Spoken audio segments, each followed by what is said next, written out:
내 눈 들어 주를 보리. 이 또한 지나가리라. 우리를 죄에서 구하시려 주 예수 십자가 지셨으니 기쁘게 부르세 할렐루야. 나 구원 얻었네. 찬송하세 찬송하세 주님 나를 구하셨네. 찬송하세 찬송하세 주가 구원하셨네.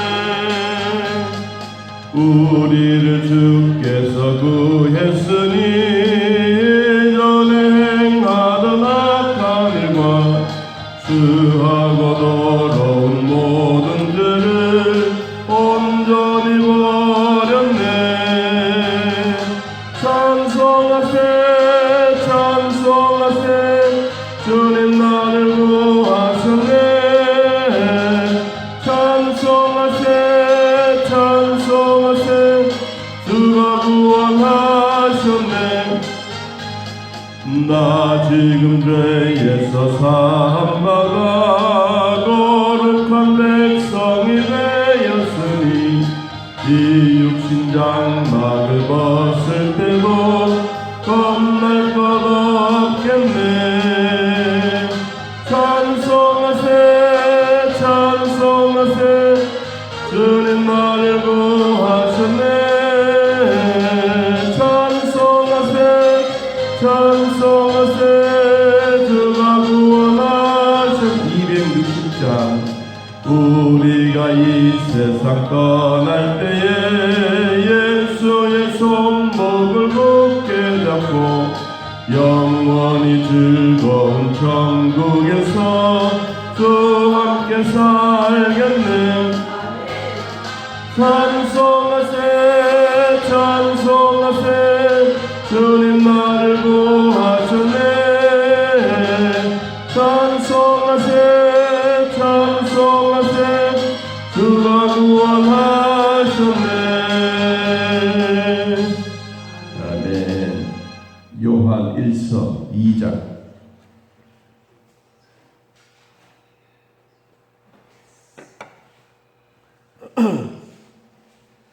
요한 1서 2장 1절에서 2절입니다. 요한 1서 2장 1절에서 2절. 찾으시기를 하나님의 말씀을 함께 했습니다. 나의 자녀들아, 내가 이것을 너희에게 쓰면 너희로 죄를 범하지 않게 하려 함이라. 만일 누가 죄를 범하여도 하나님 앞에서 우리에게 대언자가 있으니 곧 의로우신 예수 그리스도시라. 그는 우리 죄를 위한 화목 제물이 우리만 위할 뿐이 아니요 온 세상의 죄를 위하시니라. 아멘. 요한 1서, 2서, 3서, 그리고 요한계시록, 또 요한복음, 요한이 기록한 하나님의 말씀입니다. 요한은 나이가 많아서 90이 넘은 백발노인인데도 이런 글을 쓸 수 있고 성령의 감동이 되어 글을 써서 오늘날 우리들에게도 아주 귀중하게 보여지고 있는 내용입니다. 이 요한이 글을 쓸 때 밤모섬이라고 하는 섬에 귀양살이 하면서 참 생명의 위협을 여러 번 느끼면서도 그는 하나님이 생명을 데려가지 않고 이 땅에 많은 글들을 남겨서 지금까지 우리들이 그 글을 보고 감사하고 있습니다. 왜냐하면 많은 사람들이 성경을 기록하면서도 자기에게 주어진 지식, 또 그때의 그 환경, 그리고 필체, 어문, 이런 모든 것을 다 동원해서 글을 쓰고 또 성령의 감동으로 글을 받아 적을 때마다 쉽게 적은 사람은 요한입니다. 읽어보면 참 글이 쉽고 이해가 빨리 가는 내용이죠. 근데 우리가 이제 이사야서를 읽어보면 이사야서는 이사야 선지자가 그냥 서민이 아니고 우리로 말하면 아주 고관급에 있는 사람입니다. 왕족이죠. 그가 바라보고 있는 그 시야가 전 세계를 통일할 수 있는 그런 시야예요. 그런 내용들이 있기 때문에 또 우리도 그런 글을 읽으면 폭이 넓어지고 요사이 들어온 걸 위해서 찍는 것처럼 온 세상을 넓게 바라볼 수 있는 그런 환경이 되기도 합니다. 자, 오늘 요한 2서를 우리가 폈는데 이렇게 시작합니다. 나의 자녀들아, 내가 요한이 오늘 글을 이것을 너희에게 쓰는 것은 너희로 죄를 범하지 않게 하려 함이라. 죄에 대한 부분입니다. 사람들은 몸이 아프면 병원에 가면 되죠. 또 행정적인 업무가 있으면 행정관을 찾아가면 됩니다.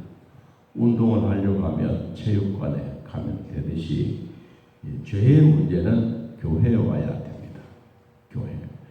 그래서 예수님이 이 땅에 오신 구체적인 목적처럼 예수라고 하는 이름의 뜻도 너희 죄를 구원하기 위해서, 죄에서 구원하기 위해서 오신 예수님.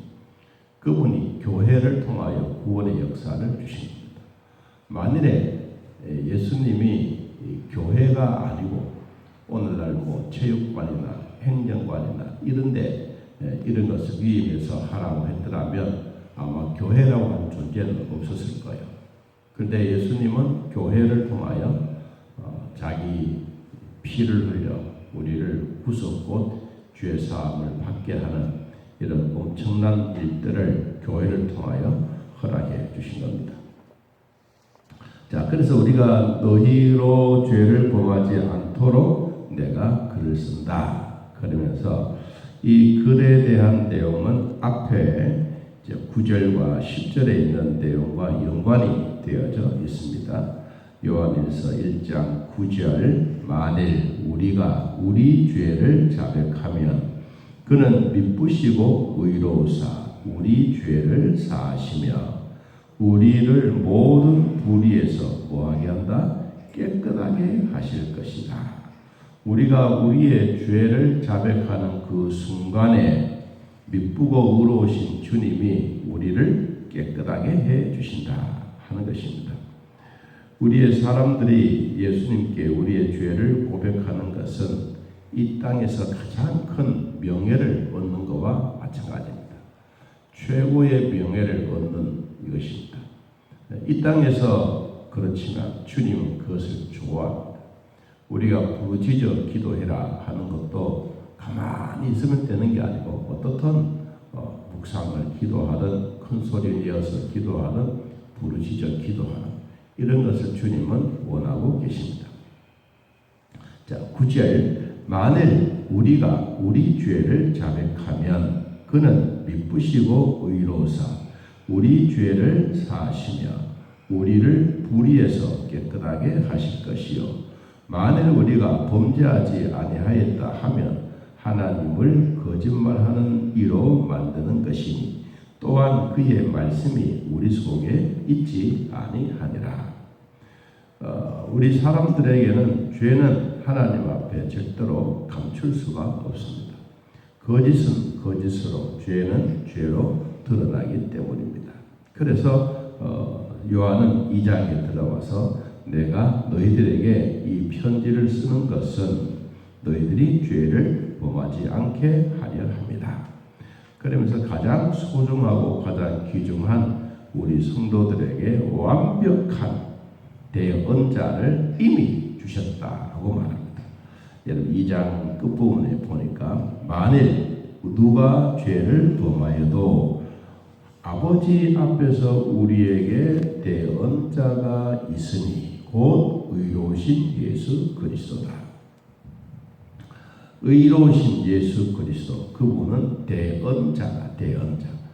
우리가 이 대언자라고 하는 이 말은 파라클레토스라고 하는 말에서 왔는데 이것은 곧 성령의 의미입니다. 성령.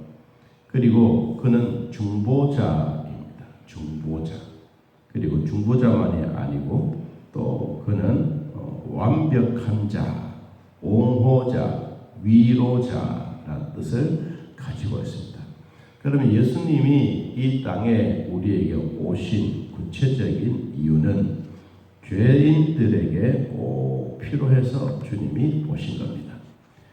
우리 죄는 완벽하게 변호사이신 예수님이 이미 선임이 되었습니다. 내가 범죄해서 어떤 변호사를 선임할까 이렇게 걱정할 필요 없이 주님은 이미 내 안에 오셔서 나의 대언자, 나를 옹호해주고 나의 위로자가 되고 나의 중보자가 되는 그 일을 이미 해버렸어요. 내가 예수님 나에게 좀 변호해 주십시오 이 말이 아니라 내가 예수를 믿고 하나님의 자녀가 되면 이미 해버렸어요. 여러분, 그래서 우리는 예수님이 우리의 대언자입니다. 이 대언자는 서로 대립하고 적대 관계에 있을 때 양자 사이에 서서 네가 옳고 내가 그르고 서로 이런 얘기를 할 때 하나로 만들어가는 것이 대언자입니다. 하나님은 완벽하신 분이고 우리는 불안한 죄인입니다. 그래서 우리가 이 땅에 불안하게 살고 그리고 죄인으로 살 때 중보자 대신 예수님, 중보자 대신 성령님이 완벽한 하나님 앞에 우리를 데리고 가야 돼요. 천당을 가야 돼요. 그걸 데리고 가려면 우리도 완벽해야 되잖아요. 마지막 날에. 그러면 우리가 갖고 있는 모든 죄를 예수님 앞에 맡기는 거예요. 그런데 예수님은 이미 십자가에서 우리의 죄를 다 용서해 놓았습니다. 그 대언자가 누구냐? 오늘 의로우신 예수 그리스도다. 우리는 그 의로우신 예수 그리스도라 내가 중보자만 되고 옹호자만 되고 보호자가 되고 또 우리에게 그 대언자만 되는 것이 아니라 하나 더 우리에게 주신 말씀이 있습니다. 자, 2장 2절 말씀 보면 그는 우리의 대언자는 우리 죄를 위한 화목 제물이니 나만 위할 뿐 아니요 온 세상의 죄를 위함이라. 우리의 대언자 의로우신 예수 그리스도는 우리 죄를 위해서 화목 제물이 되셨다. 이 화목 제물은 인간이 범죄하고 늘 짐승을 잡아서 하나님 앞에 용서를 구하는 이런 일이 우리가 해왔죠. 그런데 예수님은 이런 일을 보시고 이거는 아니다. 어떻게 해마다 달마다 매일매일 이런 일을 죄 때문에 할 수가 있느냐. 그래서 하나님이신 그분이 인간의 몸을 입고 이 땅에 오신 겁니다. 말씀이 예수님이 육신이 되어 우리 가운데 오셨어요.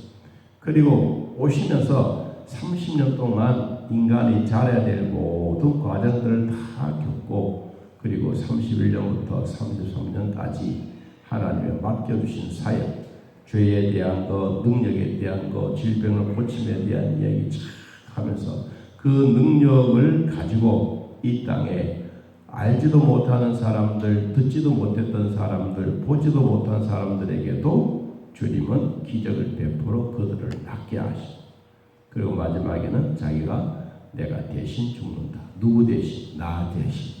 여러분의 대신. 우리 죄를 위하여 내가 대신해서 단번에 내가 이 일을 하겠다라고 하시면서 여러분 히브리서 10장을 한번 보고 우리 정리를 하도록 하겠습니다. 자, 히브리서 10장 10절 히브리서 10장 10절에 있는 말씀을 같이 한번 보겠습니다. 히브리서 10장 10절. 자, 우리는 이 말씀을 다시 한번 더 말씀의 은혜의 폭이 넓어지기를 바랍니다. 자, 읽어봅니다. 이 뜻은 따라 예수 그리스도의 몸을 얼마나 단번에 드림으로 말미암아 우리가 거룩함을 얻으노라. 우리가 거룩하고 우리가 하나님의 자녀가 되는 것은 예수님이 단번에 십자가에 못 박아 죽었기 때문이다. 11절 제사장마다 매일 서서 섬기며 자주 같은 제사를 드리되 이 제사는 언제나 죄를 없게 하지 못하거니와 오직 그리스도는 죄를 위하여 한 영원한 제사를 드리시고 하나님 우편에 앉으시고 그 후에 자기 원수들을 자기 발등상이 되게 하실 때까지 기다리시나니 그가 거룩하게 된 자들을 한 번의 제사로 영원히 온전하게 하셨느니라. 이 예수님에 대한 이야기를 히브리서 기자는 우리가 매일매일 제사장 앞에 가서 우리의 죄를 제사를 드려야 되는데 예수님은 이것을 단번에 해결해 버렸다. 죄가 없는 그분이 왔기 때문에 단번에 해결되는 것입니다. 죄가 없는 그분이 우리 죄를 위해서 십자가에 모든 일들을 정리정돈해 버렸습니다. 그래서 우리가 뭐냐? 거룩하게 사는 거예요. 자, 거룩하게 사는 방법 두 가지입니다. 하나는 하나님의 말씀대로 사는 것. 하나님의 말씀과 기도로 거룩해지는 것. 우리가 거룩하게 사는 것은 우리가 무릎 꿇고 하나님 앞에 부르짖고 우리가 부르짖는 소리를 하나님은 들으시고 우리에게 하나님의 말씀으로 성령을 통하여 찾아오신 이 은혜의 기쁨을 누리게 되는 것입니다. 자, 우리가 아프면 병원에 가듯이 우리의 죄가 있으면 교회 와서 우리가 열심히 기도하고 부르짖어 하나님의 뜻을 구하면 되는 것입니다. 그 가운데 우리의 대언자 되신 주님은 우리의 변호사가 되고 우리의 옹호자가 되고 우리의 위로자가 되어서 오늘 또 우리 죄를 깨끗하게 정리해 놓으시고 우리를 천당으로 인도해 가신 그리스도, 그분이 바로 의로우신 예수 그리스도, 그분이 대언자, 그분이 우리의 화목제물이 되신 예수님. 오늘도 그 이름으로 승리하시기를 예수님의 이름으로 축복합니다. 하나님 아버지 주의 사랑으로 돌봐주시고 믿음의 복을 주시니 감사합니다. 우리가 매일매일 드려야 될 이 제사를 죄가 없으신 주님이 단번에 해결해 놓으시고 우리에게 기쁨으로 거룩한 삶을 살아라고 오늘 또 말씀하고 있습니다. 주의 말씀 속에 우리의 기쁨과 즐거움이 되게 하시고 성령의 사람들이 되게 하시고 믿음의 사람들이 되어가는 은혜와 복이 있게 하여 주옵소서. 한 순간순간이라도 주 앞에 나아가는 삶의 흔적을 간직하여 주님의 발자취 따라가고 우리가 가는 곳곳마다 예수님의 보혈이 우리의 발자국마다 흥건하게 하셔서 오늘도 우리의 죄를 용서받고 감사하는 하루 한 주간의 삶이 되게 하여 주옵소서. 몸이 아픈 자를 치료해 주시고 하나님의 긍휼의 복이 있게 하여 주옵소서. 매일매일 한 순간순간마다 하나님의 돌보심의 은혜가 넘쳐나게 하옵소서. 예수님의 이름으로 기도하옵나이다. 아멘. 하늘에 계신 우리 아버지여, 이름이 거룩히 여김을 받으시오며 나라의 마옵시며 뜻이 하늘에서 이루어진 것 같이 땅에서도 이루어지이다. 오늘날 우리에게 일용할 양식을 주옵시고 우리가 우리에게 죄진 자를 사하여 준 것 같이 우리 죄를 사하여 주옵시고 우리를 시험에 들게 하지 마옵시고 다만 악에서 구하옵소서. 대의 나라와 권세와 영광이 아버지께 영원히 있사옵나이다. 아멘. 자, 이렇게